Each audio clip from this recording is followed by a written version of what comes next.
Nabi menulis beberapa hadis-hadis Rasulullah sallallahu alaihi wasallam. Suatu hari Rasulullah sallallahu alaihi wasallam ketika ditanya, dosa apakah ya Rasulullah yang paling besar?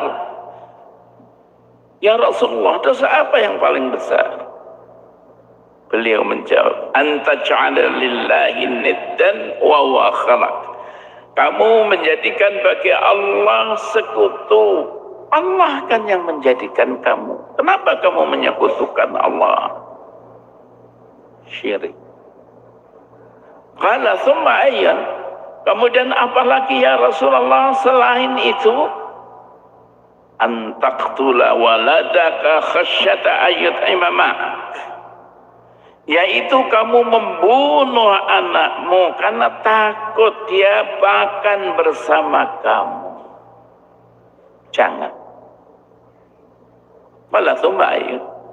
Kemudian orang itu mengatakan, kemudian apa lagi ya Rasulullah? Qal antuzani halilata jarik.